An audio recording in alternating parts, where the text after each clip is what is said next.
Bismillahirrahmanirrahim. I welcome you to the series History, Science, and Faith in Islam. It is a narrative designed to foster a renewal of faith based on knowledge. Today's session covers an event of historical importance, namely the sack of Constantinople by the Latin Crusaders in 1204. This event marks a paradigm shift for Western civilization, and it had a profound impact on subsequent developments in world history. Civilizations change when the paradigms that govern them change.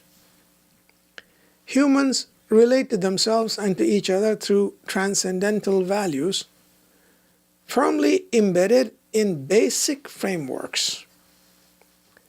These values define how a society looks upon itself, how it interacts with other societies, and its own place in history. For instance, in the Middle Ages, most people believed that the earth was flat. The paradigm of a flat earth defined the limits of geography, politics, and history. When that paradigm changed, and it was universally accepted that the earth was round, it fundamentally altered the way civilizations related to each other. America was discovered, the oceans were conquered, the patterns of trade changed, old empires fell, and new ones emerged. In the vast panorama of history, certain milestones stand out when a civilization fundamentally and noticeably altered its paradigm and charted its course in a different direction. The sack of Constantinople in 1204 by the Crusaders was one such milestone. Indeed, it was the year that the Latin West fundamentally changed its orientation. Prior to the year 1204, the focus of the Crusades was the cross and the Holy Sepulchre in Jerusalem. After that date, it was the glitter of gold. Before 1204, the energy of Europe expressed itself through imagination and monasticism. The continent was steeped in poverty and ignorance. Trade was at a standstill. The amulet and the talisman, magic and sorcery were the mechanisms for communication with the supernatural. The church was the primary beneficiary of this ignorance because it was the one institution that claimed the privilege of dispensing the amulet and the talisman. This changed after the Latins captured Constantinople in 1204, rampaged through its streets, destroyed its relics, danced on the altars of its churches, and looted its immense wealth. The Crusaders were a motley group of French barons, German peasants, Italian merchants, and Latin priests. The gold and silver that was carried off from the ancient Byzantine capital provided momentum for the prosperity of the Italian city-states of Venice, Genoa, and Florence. Italy was launched on its way to the Renaissance that reached its zenith in the 15th and the 16th centuries. Europe was transformed. After 1204, the energy of Europe found its expression primarily through economics, trade, and self-interest. The civilization that produced the Renaissance and later the Reformation and the Enlightenment was secular and bore little resemblance to the civilization that had produced the First Crusade in 1096. There were more crusades after the Crusade of 1204, but these were either expressions of an economic thrust cloaked in religious terminology or a reaction to Turkish marches into southeastern Europe. The prelude to the historic events of 1204 was the declaration of a crusade by Pope Innocent III in 1199. The loss of Jerusalem to Salahuddin was unpalatable to the Latin Church, which was reeling from further defeats at the hands of the Almohadithin in Spain. The initial response to this call to arms was lukewarm. Europe was a divided house towards the end of the 12th century. Count Baldwin challenged the French throne. Germany had two claimants to the throne, Philip of Swabia and Otto of Brunswick. Venice had lost its hold on the western Adriatic. In Spain, the Muslims had driven the Crusaders back towards the borders of France. The Crusader toehold in Palestine and Lebanon was at the mercy of the powerful Ayyubids. By declaring a crusade, Pope Innocent sought to direct the energies of the warring Europeans towards a transcendental goal and collect funds for the church at the same time. Europe was broke and could not muster the energy for a new war against a resurgent Islam. To raise funds, the Pope levied a tax on all believers. This was not a popular move, and it generated little enthusiasm. The situation changed, and a spark for the crusade was lit when two young barons, Thibaut and Louis, took the cross, meaning joined the crusade. That was the year 1199. These two barons, grandsons of Louis VII, enjoyed enormous prestige, and soon many other barons and knights from Europe and France also enlisted. At the Council of Compiègne in 1200, it was decided that the warriors would depart from Palestine by sea. Neither the potentates nor the church had a fleet. Therefore, they sought the help of Venice, the only city-state on the Italian coast which had the resources to provide this help. Envoys were sent to Venice. The Venetians were a breed different from the Crusaders from Northern Europe. They were merchants, motivated by profit, even when the goal was a superordinate one, such as the conquest of Jerusalem. They had maintained a brisk trade with Egypt and Syria throughout the 10th and 11th centuries. Venice was ruled by an elected council, the Doge, and its head in the year 1201 was Enrico Dondolo, savvy, politically astute, eloquent, ruthless, and unscrupulous beyond compare.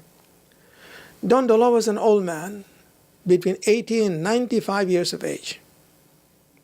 He personified the archetype of a business culture which had survived and prospered for centuries through piracy and trade in the eastern Mediterranean. Dondolo drove a hard bargain with the Crusader barons. In return for ferrying 20,000 foot soldiers and 4,500 knights and their horses, he demanded a payment of 85,000 silver marks, a demand that was agreed to by the Pope. A contract was signed, and the warriors began to assemble in Venice. But all the silver plates and tablespoons of the knights and barons of Europe could produce only 29,000 silver marks. Dondolo saw his golden opportunity and moved for the kill. He had built and delivered 400 ships as per the contract. As compensation for his already completed efforts, Dondolo proposed that the Crusaders assist him in capturing the city of Zara, located on the eastern Adriatic, which is in today's Croatia. Zara had long been coveted by Venice as a harbor for the supply of much-needed hardwood from Croatia and Bosnia. In 1201, Zara was a Christian city under the protection of the Hungarian monarch, a fellow Christian, and a crusader under the jurisdiction of the Pope. The Pope was furious at the suggestion and objected to this enterprise. But his bishops and prelates in charge of the crusade agreed to go along with Dondolo, quote, in the interest of a higher cause, so that money could be raised by plunder of Zara, and the crusade could continue on to Jerusalem. Zara was stormed, captured, and looted. The church made some noises, but not a single silver candlestick stolen from Zara was returned, either by the invading Venetians or by the representatives of the Pope who accompanied them. At this time, an historic opportunity presented itself to the shrewd Dondolo, who had the instincts of a predator. In 1185, the Byzantine Emperor Isaac had been dethroned by his own brother Alexius, blinded and locked up in a dungeon. Isaac's son, who also named Alexius, escaped to Germany, where his sister Irene was the queen, and then on to Rome to appeal to the Pope for help against his uncle. The Pope sensed at once an opportunity to bring the Church of Constantinople under the Church of Rome. The prospect of opening a land route to Palestine through Constantinople, ruled by a pliant king, did not escape him either. With the acquiescence of the Pope, Dondolo's fleet proceeded towards Constantinople, accompanied by 20,000 French, Italian, and German crusaders, who were motivated more by lust and the power of wealth than by the love of Christ. The European archetype had changed.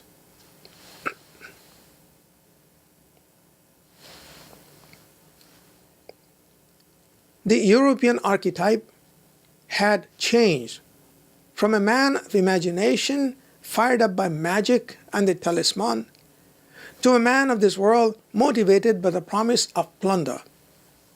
The minds of men were now on the glitter of gold, not on the vision of the cross.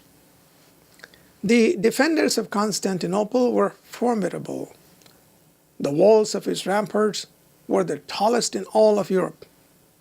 The entrance to the Golden Horn was blocked by a chain of steel anchored to piers on either side of narrow straits. Dondolo knew the city and its defenses well, having served as the Venetian ambassador there for a long time. He knew that the weakest defenses were along the Golden Horn. A Venetian ship was loaded with steel shears and ordered to cut the steel chain.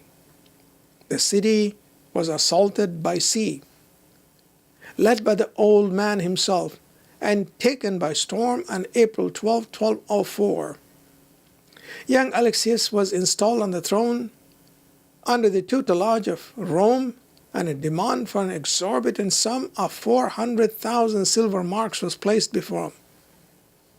Alexius could not raise this sum and attempted to expel the invaders. He was defeated, and the city was sacked. The rampage of the city was beyond description. Men were killed by the thousands and women raped.